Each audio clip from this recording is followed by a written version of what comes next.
Walang lawat yung mamaya.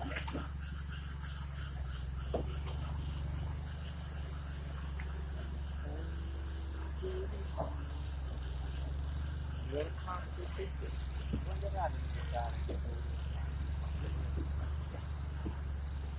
Feel ready before the country.